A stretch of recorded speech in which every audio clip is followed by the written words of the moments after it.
Good morning guys. बात करेंगे Adani group की। तो यहाँ पर आपको पता है, कल मैंने बताया था कि जो खबर आई थी कि यूएस की तरफ से सम्मन जारी किया गया है, यूएस जो सिक्योरिटी एक्सचेंज कमीशन है वहाँ के। तो जो यूएस में इंडिया की एम्बेसी है, वहाँ से आपने देखा होगा कहा गया है कि भाई प्रॉपर तरीके से चैनल फॉलो करना चाहिए, डायरेक्ट समन नहीं भेजना चाहिए। बट लेकिन उन्होंने भी कुछ कहा है कि शायद कोई ट्रीटी है इंडिया और यूएस के बीच में, और उसकी वजह से हमने डायरेक्ट भेजा है। तो ये कुछ चीज़ें आपको देखने को मिल रही हैं। और मुझे लगता है कि जितनी भी जो अडानी ग्रुप के पीछे चीज़ें चल रही हैं, उसके पीछे कहीं ना कहीं चाइना का जो एक लॉबी है वो उसका हाथ है। क्योंकि केन्या में जो भी प्रोजेक्ट था उससे किसको बेनिफिट होगा? भाई केन्या को इतना तो पैसे हैं नहीं कि खुद जो भी प्रोजेक्ट है उनको खुद बना लेगा, डेवलप कर लेगा।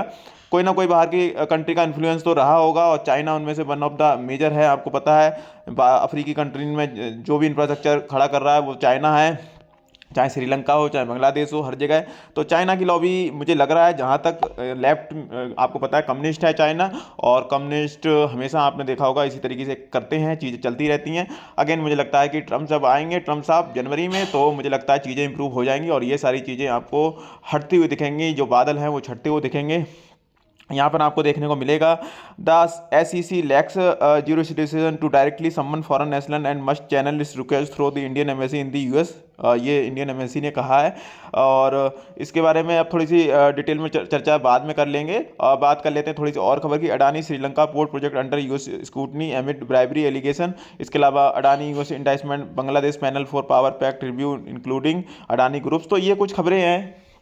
और बाकी अभी तो जिनको नहीं भी मौका मिल रहा वो भी बोल रहे हैं, बट अगेन मुझे लगता है कि आने वाले टाइम में सारी चीज़ें सॉर्ट आउट होते दिख जाएंगी। ये चीज़ें टेम्परेरी हैं। तो अभी के लिए कुछ स्टॉक्स हैं जिनसे मैंने आपको पहले बताया दूर रह सकते हो, जिसमें से एक हो गया हमारा अडानी ग्रीन, एक हो गया हमारा अडानी एनर्जी सोल्यूशन। और बाकी इन स्टॉक्स में जब जाना है, जब बहुत नीचे के प्राइस पे आएंगे तब देखेंगे। अगर आएंगे वेल एंड गुड, नहीं आएंगे तो कोई बात नहीं। और अडानी पावर भी नीचे के आसपास आएगा तब जरूर देखेंगे। विल्मर में मुझे लग रहा है कि ज़्यादा गिरावट पहले से इतनी हो रखी, तो कुछ ज़्यादा गिरावट के चांस नहीं दिखते। 250 के आसपास आएगा तो सोचूंगा। बाकी ATGL भी भाई गिर तो बहुत ज़्यादा रखा है, लेकिन फिर भी थोड़ा सा भी कॉन्शियस हूँ, थोड़ी सी न्यूज़ ठंडी होने दो तब उसके बाद इसको पकड़ेंगे।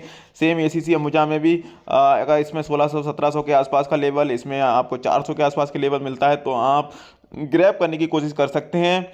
क्योंकि ऐसा नहीं है कि अब ये कंपनियां खत्म हो गई, अडानी ग्रुप खत्म हो गया, तो ये तो कहीं से भी नहीं होने वाला। और हाँ, टाइम बदलेगा और चीज़ें बदलेंगी, चीज़ें इंप्रूव होंगी। हाँ, बस बुरा टाइम निकल जाएगा। हमेशा से ऐसा ऐसा होता आया है।